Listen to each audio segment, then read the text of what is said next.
One of my favorite things about Pathfinder when compared to D&D is the Pantheon. The deities just feel much more present in the universe, and the way Pathfinder defines their traits makes it easier to roleplay as a follower of a particular deity. For example, right out of the new player core book, we have the entry for Abadar. Most of the mechanical benefits here are for clerics, but you also have these edicts and anathemas. These are most important to paladins who have to follow them or risk losing their abilities, but any character who claims to worship a deity should attempt to abide by them. For Abadar, the god of cities and commerce, your edict is to bring civilization to the frontiers, earn wealth through hard work and trade, and to follow the rule of law. And it's anathema for you to engage in banditry or piracy, to steal, or to undermine a law-abiding court. And in Pathfinder, sometimes the gods make their presences known, which is why it's great that WizKids gives us minis for them. This set here adds some of the most important core gods to our collection, and many thanks to WizKids for sending this along to me to review. So let's see who is descended from the heavens today as we take a closer look at Pathfinder Battles, Gods of Lost Omens.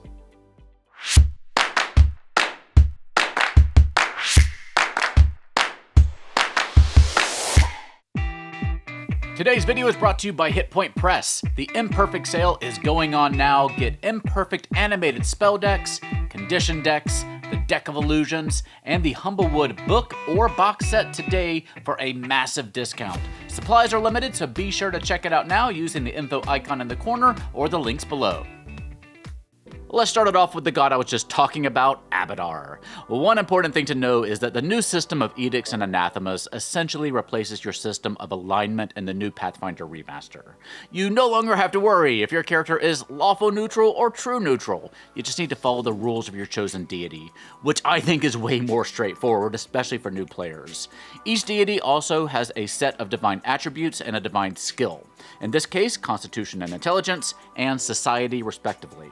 These relate to a background you can choose called Raised by Belief. With that background and the chosen deity Abadar, you'll be able to get an attribute boost in either Constitution or Intelligence, and you'll become trained in Society, and you'll get the Assurance feat in that skill, along with becoming trained in the Abadar lore skill.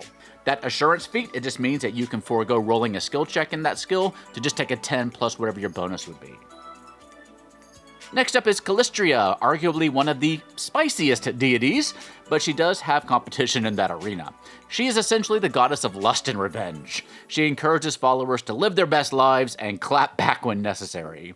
Most of the information in the devotee benefits section here relates to clerics. The divine font of heal or harm allows clerics to prepare extra spells from that category each day, and the domains of a deity also open up new spells for clerics to choose from. Next up is one of the most popular deities in the Pathfinder Pantheon, Desna, the goddess of dreams and travelers who is really into butterflies. While the new player core book gives you these brief summaries of each deity that you're seeing on the screen, I highly recommend picking up Lost Omens, Gods and Magic for a more robust guide on them. Each deity has a history, relationships with the other deities, ways that the deity may bless or curse people in a minor, moderate, or major way, and my favorite thing is a list of aphorisms that devotees might say. For Desna, one saying is that a star cannot see its place in the sky. Next up is Gorum, the god of honorable battle and strength.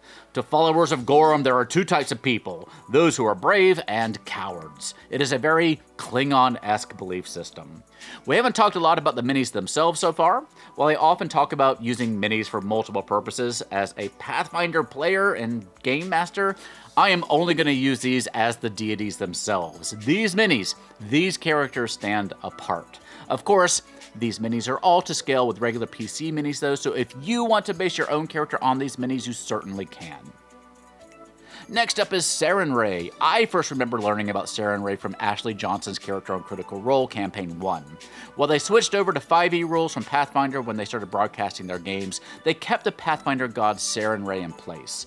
As the goddess of healing and the sun, she is the archenemy of Rovagug, the god of destruction. She's one of the most popular deities on the planet, her wings signifying the eon she spent as an angel before ascending.